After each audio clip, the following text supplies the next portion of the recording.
A teacher was fired from her job when a video of her anti Trump rant went viral, where she was heard threatening to fight people and promising they'd end up on a stretcher.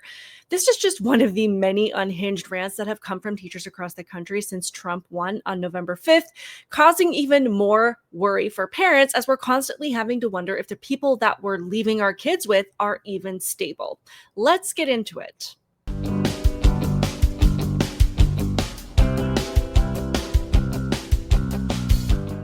Welcome to my channel, Outspoken Samantha. I appreciate you being here, whether this is the first time you have clicked on one of my videos or you are a returning supporter. I would love it if you would hit that thumbs up button, make sure that you are subscribed, and make sure that your notifications are turned on so that you never miss out on a conversation like the one we're about to have. I know that some of you might be a little bit tired of the topic of liberal meltdowns that I have covered several times over the last couple of weeks, and I do understand that sentiment. However, I promise there is a broader purpose to highlighting these issues because the relentless scare tactics by the media and the left over the last several years has really ignited a new level of insanity and instability in people. And they are not only taking out their anger in front of their TikTok and social media audiences, but they feel justified in ranting and raving in every environment now. And that includes in our schools. And while a lot of these tantrums are harmless, and hopefully these people will calm down before they join the shaved head screaming banshee movement, there are situations where these tirades actually give cause for concern when it comes to the well-being of those around them. And this is most obvious when it comes to kids in the classroom who are shut in with these raving lunatics for hours on end. So let's have a look at a few of the incidents that have occurred since the morning of November 6th and think about whether or not this behavior is appropriate. This one is of a high school English teacher, and the student is recording their rant as she goes off about Trump being Hitler. Let's have a listen. He says he's a smart man. I don't know if you ever listen to one of his speeches. He makes fun of women. He sleeps with porn stars and pays them off. He's the first president in history to be convicted of a felony. He says he should shoot the people who don't agree with him. If you don't agree with him, you're wrong. Okay. A lot of my female friends did vote for him, and I'm like, how in the world? It doesn't even matter what politics you guys stand for. He said that women who get abortions, he said there should be some form of punishment. Punishing a woman for the hardest choice she probably ever has. But we'll see. I'm going to write down everything I spend on my household and in a year after he comes to power. If I spend less, okay, cool. All I know is when he was elected in 2016, he didn't follow up on his promises. The only thing he followed up on was he put enough conservative judges on the Supreme Court to get rid of abortion rights nationwide. That's the only thing he really did. He didn't build the wall. Mexico didn't pay for it. Okay. Mass deportations, okay. Martial law, cool. He admires dictators. He admires Hitler. I wish he'd really admire him and take himself out like he did, like Hitler did, because Hitler killed himself. Sorry.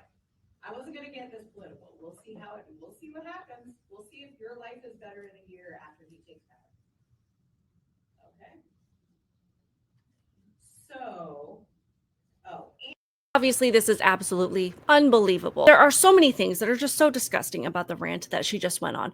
First, she clearly gets all of her information from the mainstream media, and the media at this point is not just biased. They have become the state-run media that is pretty much entirely propaganda. This is someone who is supposed to be an educator who is now carrying out the intended goal of the state-run media and the authoritarian leftist party, which is to propagandize their base and then have them propagandize the community. And what they love even more are teachers who will take these false narratives into the classrooms and indoctrinate kids with them, because they know how vulnerable kids are and how easy it is to manipulate them.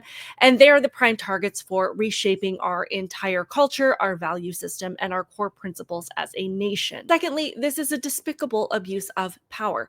To put yourself at the front of a classroom, knowing that these kids will not leave because they are not the one in charge, and they could likely face consequences for standing up to an authority figure. Using that situation to push your own ideas on them without the permission or knowledge of the parent, without the opportunity for them to hear another viewpoint or get a balanced perspective. It's absolutely vile. And the only thing that this teacher said that's even remotely close to being true was that Trump didn't get the wall built and Mexico didn't pay for it, which is something that we have all been a little bit salty about since then. But he delivered on the economy, on border security, on peace deals, on energy independence, on job growth, and on low housing costs, among many other things. Everything else this woman said is either projection or purely an opinion. And how vile is it for her to stand up in front of a classroom and say that she wishes somebody would take their own life? What message does that send to these kids, that if you disagree that you shouldn't be on this earth? I hope this woman got fired. Next, we have a teacher in Moreno Valley, California, who went on a rant in their classroom as well, and it was recorded by students who primarily come from Latino families, and told their students that their parents, especially their fathers, only voted for Trump because they want to be white. I know a lot of Latino men that wish they were white, and they'll never admit it to you. A lot of your fathers, a lot of your uncles, a lot of your grandfathers. God, they want to be white so bad. They never will be. Hate that shit. I hate Latino men that oppress the women in their family, their own daughters, and they turn around and vote for men that want to oppress them. So when the parents heard about this, they were rightfully outraged, and they showed up at a school board meeting to let them know that this was inappropriate and that it was absolutely vile for a teacher to talk to these kids about their own parents in this way. Bad words that were being spoken by Mr. Perez is bad enough. I've heard students sit here and say how they admire him as a teacher. That may be so. But when you're in a position like that, you are held up to a bigger standard. What's good for the goose is what's good for the gander. You want to sit there and accuse people that they will be, that to sit there and call other students when the majority of your student population is Hispanic, that they know politics in their household, these students. And what you just did is make the most racist comment to tell them that their fathers, blessed to have their fathers in their home, like myself, that if they voted for Trump, that they only did it because they wish they were white. That is the worst of it all. Shame on him. And I know you will do your due process. Thank you. This speaks to a much bigger issue because, as we know by now, undeniable, the left is the anti-family movement. The goal is to break up families and make the nuclear family a thing of the past. We've seen countless people on social media talking about how they are cutting off contact with their Trump-supporting family members, punishing them for having different views, and bragging about creating their chosen families with people who agree with them, which will only further solidify the echo chamber of propaganda that they live in and create a space where they will never have any reason to question the garbage they hear on their favorite state-run news stations. Another tactic that is being used is to obviously fuel division into their audience and then have them go out and be the ones to push these ideas on the people around them, namely these students, and hopefully drive that wedge between kids and their parents to achieve the goal of Kamala Harris's favorite slogan and unburden themselves from what has been. These people have no idea that they are just being used as tools in a communist playbook, and that they are serving the purpose of the people who have been working for decades to dissolve America as we know it. This last outburst is the one that I mentioned in the intro. This is a woman who posted a video in, I believe it was a work chat, and a screen recording of her anti-Trump rant was shared by someone else in the conversation. I believe that's how it went. Not entirely sure. We're just going to go with that. These people truly believe that they can get away with anything, and I don't blame them for believing that when they listen to the angry rants of their own party that tells them they are justified in treating the political right this way because apparently we are dangerous and don't deserve to be treated like human beings. Let's have a listen. Color and poor people and gay people and all the people that I care about aren't going to be safe in America. Neither the you guys. Just because you won doesn't mean we don't remember who the voted for you're not in the clear. And just please, please don't test your gangster on me, because you will end on a stretcher, gone forever. So serious. Nobody talk to me unless you want to swing. If you want to fight, text me, call me, whatever. Anybody else, stay out of my face. And if you voted for Trump, literally, please delete me, block me, get rid of everything of me, or step to me so that I know what's up and I can handle you how I see fit. Please just come forward. Just tell me, or leave, please. The door. Now, we all heard her. She clearly believes that a lot of people are in danger, which they're not. But since she believes this delusion, she then thinks that she's justified it in making anyone who voted for Trump feel unsafe. She said, "Don't test your gangster on me because you'll end up on a stretcher." Gone forever. She says we can't talk to her unless we want to swing and we're ready to have a physical fight.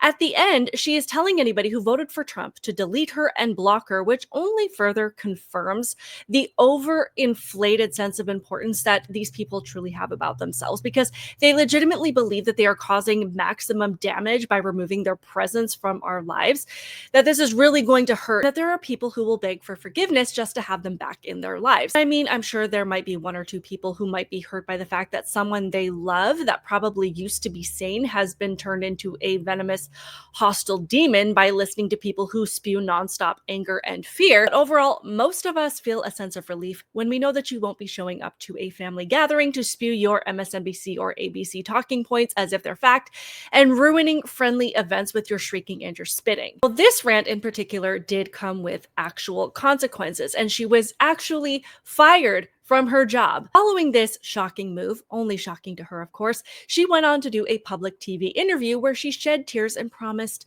that she's sorry. Have a listen. Teaching. How hard is it to walk away from that? It's hard right now because, this is not who I am as a professional or who I am as a teacher. I've devoted my whole life to this, preparing my whole life. I always wanted to be a teacher from the time I was a young child. I finally worked my way up to that. And I am well respected, which I appreciate. I love my students. I love their families. I love the people I work with.